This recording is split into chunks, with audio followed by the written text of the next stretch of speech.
Hey everyone, it's me Christian. Yeah, I'm back, and my bad, this video is probably gonna be a little late.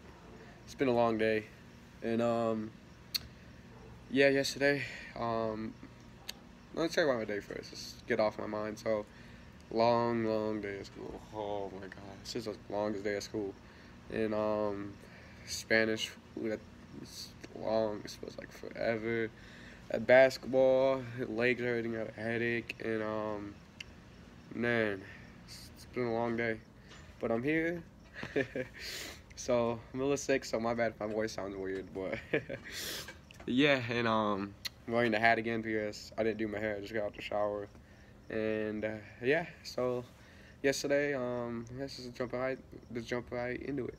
Yesterday I talked about when I was 8, what happened, what incident, what I do, what happened with school, and so I'm in class, and there was this teacher named Miss Abby. So she was a kind of assistant teacher and kind of just like administrators, but mostly a student teacher. So one day she was like, "Oh hey," she came up to me and she was all nice, and she wanted to hang out with me more. So I'm like, "This is weird." So I'm like, "This is weird." I'm like, "What's going on?" So then like. And I'm like, this is weird. And she's like, oh, you want to come play basketball with me? I was like, oh yeah, let's go. Then I was like, okay. Then we played. Then that was like a month until like what we were doing. We did that daily. Then one day at lunch, she's like, I got called down to the office. So I'm like, ooh, what's going on? Am I in trouble? Am I getting suspended? Because at that time, like, this is like, it was like the end of 4th grade. Told someone, I was like, oh man, I might get suspended because I was a little knucklehead person. I used to fight everybody. I was a little knucklehead. Like, if you guys knew me now, back when I was in 8th grade, yeah, back when I was in 4th grade, y'all would hate me right now. It was pretty bad. I was a little bad kid, baby kid, that people would call me, baby kid. I never got the joke, but yeah. So then she called an office. Then she said, "Oh hey," and my principal takes me into the room with her. Then a guy was in there, so I was like, "Oh, who is this?" Then she's like, "Oh hey," and he introduced me. His name was Kyle, and her name is Abby. So I'm like, "Oh, so this has to add up or something?" Then that's my thought at the moment. So I'm like, "Okay." And she's like, "Oh, this is my husband." So kind of knew. So I kind of knew something was up. So I was like, "Okay." So I was like, "Then let me just try it." So then I try to talk to him, and I was young. I was in 4th grade, so it was kind of weird. So then I was like, she said, "Well, I was wondering if you wanted to come to our house and hang out." I was like, "Oh, really?" Then I was like, in my mind, I'm like thinking like, "Whoa, what the heck is going on?" I only known her for like a month and a half, so I'm like, "Okay." So then I don't know. There's like I never seen her. I never liked her. I just seen her. I never liked her. I had a crush on her. Never hit on her. It's just me more of like a sister, older sister, a parent, kind of. Is that's how she treated me. Yeah. Then after then she was like, "Oh," I was like, "Yeah, sure." So then one day, um I go to the house and I go have fun. We go out to eat, and they asked me if I wanted to get adopted. I was like, whew. I was like, I never thought like, what is adoption? So I'm over here thinking like, oh, I'm going back with my parents still. I ain't gotta worry about this. Then I'm confused. I was like, oh, what do you mean? I was like, oh, that means you want to be part of our family? I was like, oh, Then I was like, oh my gosh. Then I'm like, okay, that's a pretty big hit. I wasn't expecting that. So then, yeah, then she asked me, I'm like, yeah.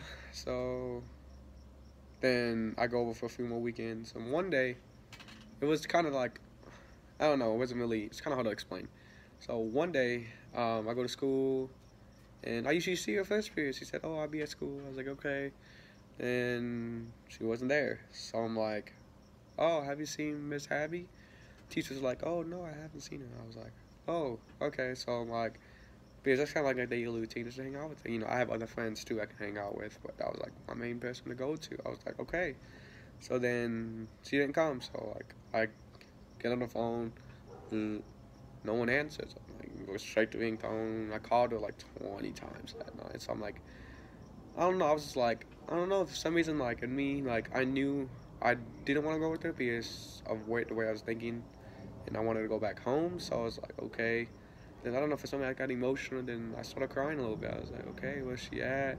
Then it just kept continuing happening, and she never came back to school. So there was really no really explanation why I never saw her again at school. So I'm like, okay.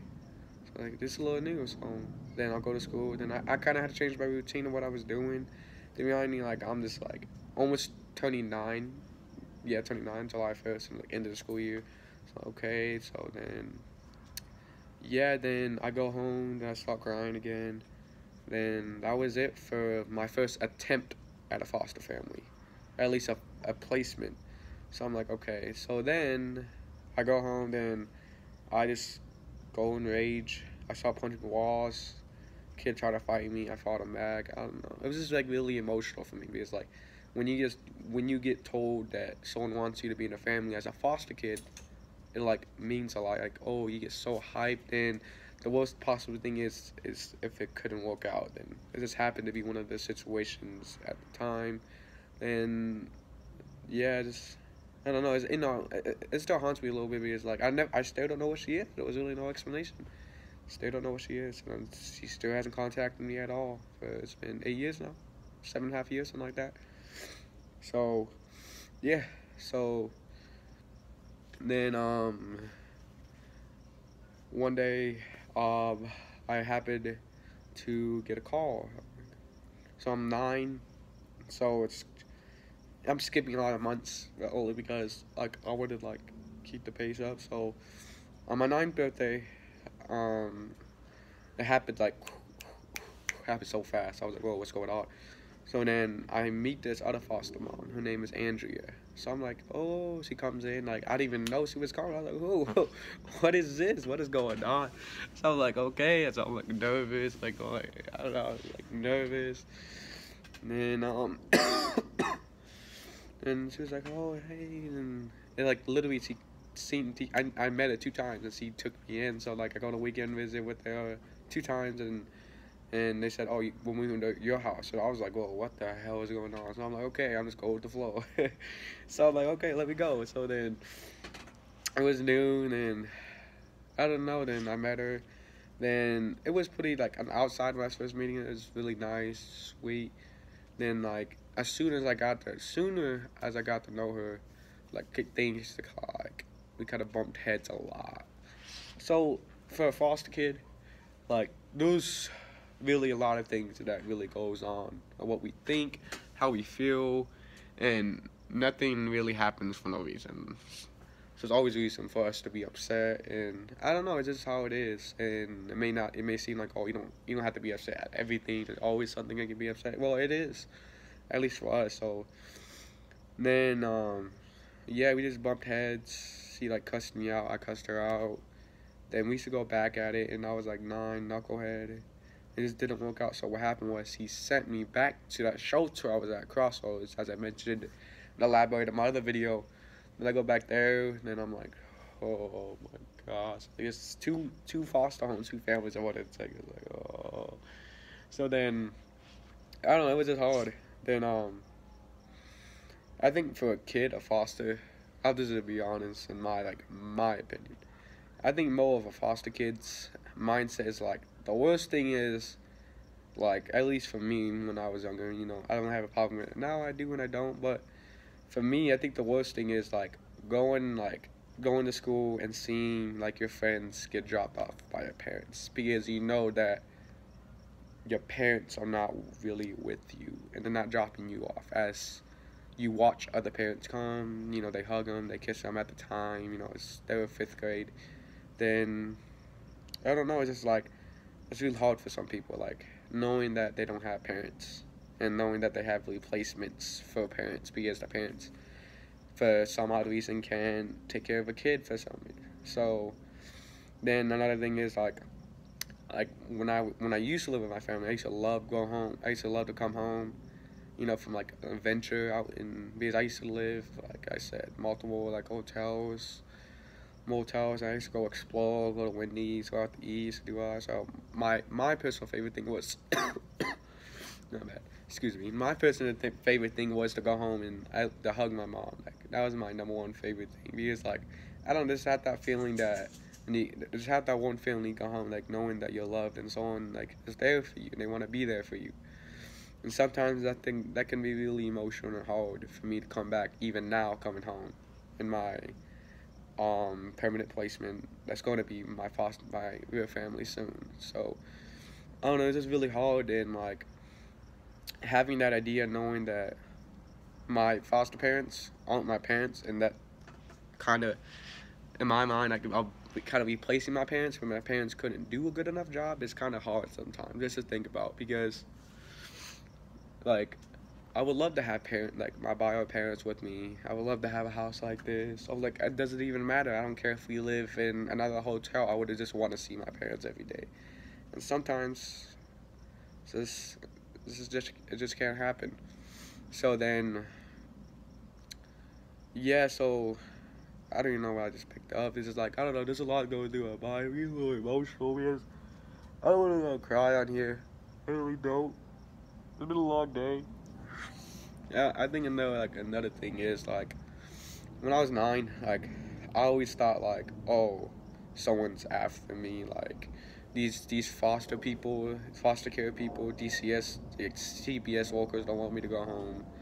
It's taking away from my parents. They put my parents in prison for a while, and they just want to see me fail. And sometimes that is the case. I'm like, in reality, that's what it is.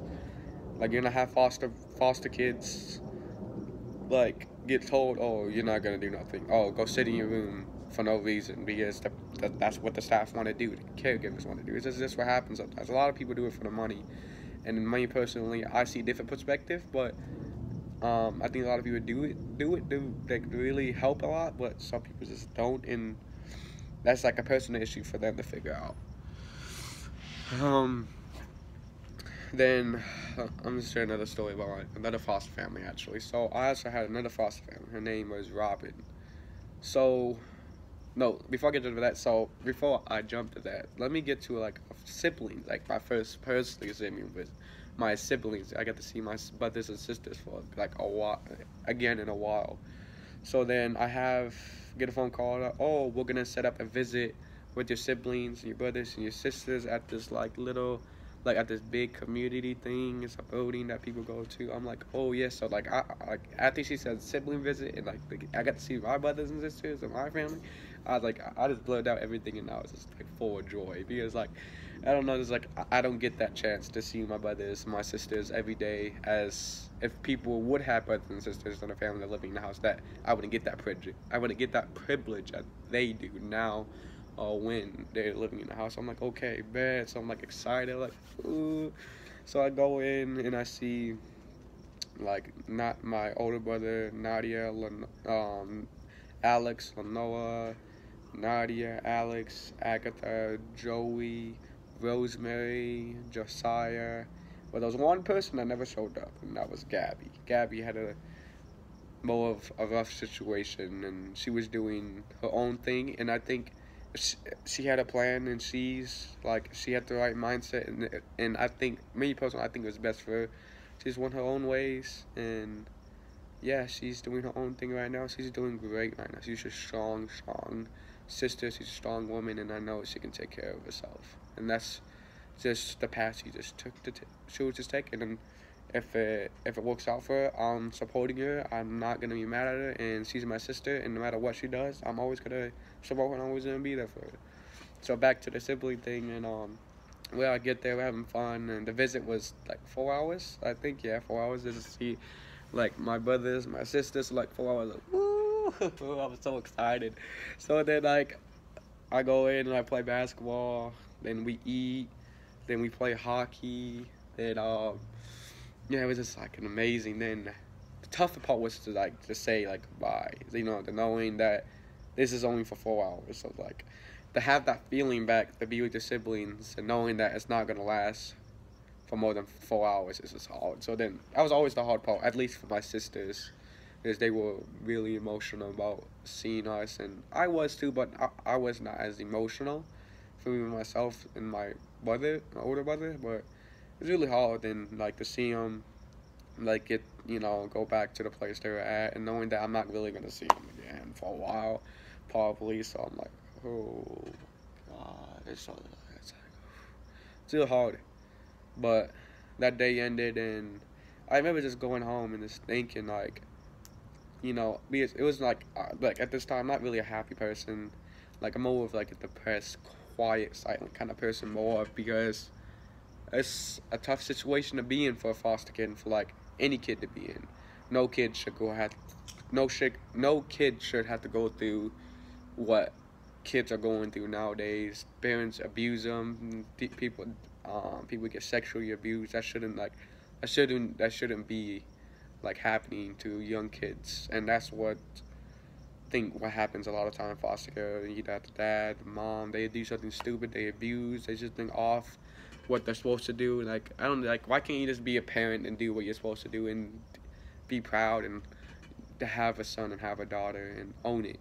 But sometimes this is not the situation. So yeah, so then I think I'm gonna leave it out there. It's been about 16 minutes, so I don't want to make it a video too long because I don't know. I don't want to like tire you guys out. And you know what? I'm gonna share one more thing. So me growing up, my favorite was my mom. I love my mom.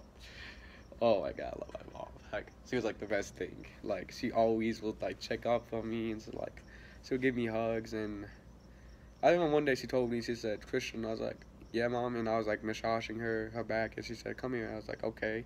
And one day she actually like took a piece of paper and took a pen and put it on the bed while I was massaging her, trying to help out because she was having back cramps. And like she said, write on the line, write 3 letters. Then I remember she was I remember this vividly. I was like young, and she was like teaching me how to like write and spell, how to say, pronounce things. I was like, dang. So I was like, and she was like laughed, she grinned a lot, she smiled, she hugged me because like I don't know, I was just so goofy. I was a little kid. I was like one of her favorite. Like I'm not saying I'm one of her favorites, but like I was like so adorable back then. I was a little kid. Leave me alone, okay? I love my mom more than my dad, like always.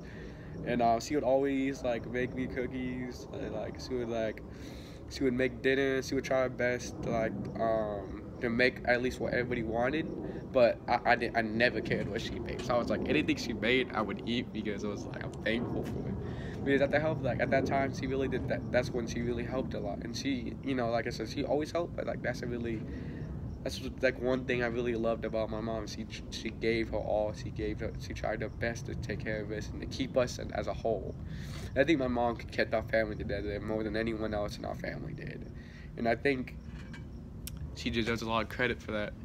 And because, like I said, she tried her best. And that's what like really catches my attention when like someone gives their time and the effort and just puts it into their kid. Like that's another one thing I love about like every parent. My parent does, like they love their kid. They know they love them, and that's never gonna change. And this is like me, like I don't know, just like me, like knowing that my mom's a person. Like I know, like I'm always gonna love her, and I know she's up there, like sitting every day, like thinking about us, and like wants to like pray. I know she was a God believer. She believed in God. And I know she prays for us. You know, I pray for her too sometimes. She personally, that's personal thing I want to share because, like, I think God does amazing things to people, and I think He really does, and I think He has power to transform anyone in like the world at any point in time. Because I see it every day through people at school and my, etc. Then I just like love God because He's done a lot in my life. I know He's gonna do a lot more in my life and for my siblings, and I know He's gonna do a lot more for my mom to get her mind straight. And that one day when she gets out and she's gonna find her way back into her normal life, and one day I'll be able to see her again. Yeah, I just miss her a lot. So, and yeah, it's really like there's a lot more things I could tell you about. There's like so many more things. And yeah, I'm gonna say it was one other thing, but like I remember one time, like back then they have this. They still have them, but they don't see them around too much. So we went to opposites a lot. So then they have these little candy machines with candy in them. You know how you can like stick your finger in them and like take some, you like put it in a hand, but you have to pay for it. But like my mom, she would always catch me like I'd be trying to go get some candy, like, and I would eat it, and she was like, slap my hand, and then she would like grab me by, like grab my hair, pull my hair. I was like, what are you doing? I was like, oh, I'm sorry, I was a little hungry. And she was like, boy, she said, what are you doing? I was like, she was mad at me, and I knew for that moment like she wasn't gonna be mad, and she wasn't gonna be mad, but she wasn't gonna be happy. I was like, oh, here we go. Then, like I hugged her. I need to like I always knew how to make my mom happy, and she always knew how to make me happy. So, and I guess she's in prison for I think 20 more years, and I hope one day when I'm grown and I'm ready to see her, I'm gonna go see her again. And one day when she gets out, that we can go out and have a couple bites, and I could be united with my mom again. That's like one of my dreams. And yeah. So thank you for watching. And just want to tell you about this is more like personal, like than it was yesterday. And yeah. And this is really my life. When I was 9 in the fifth grade, I didn't really have like what grade because I wanted to show more about this. And I get distracted easy. My bad. I'm trying to get better at it. My bad. But yeah, thank you. Yeah, thank you for supporting me yesterday. It's really meant a lot. All over. I appreciate you guys a lot for subscribing, helping me out, liking my videos, because like I said, it's not really for me, that's just for that. It's more of just like people really caring and seeing not only seeing the story of what I've been through, but ultimately I want to help you guys and just be an inspiration through my story to others, so that one day people will see like the good in life and how good God is. At least I would hope. Yeah, that's my dream. I believe God. I love Him. So thank you, and I'll be posting another video tomorrow. Like I said, I'm posting daily. And good night.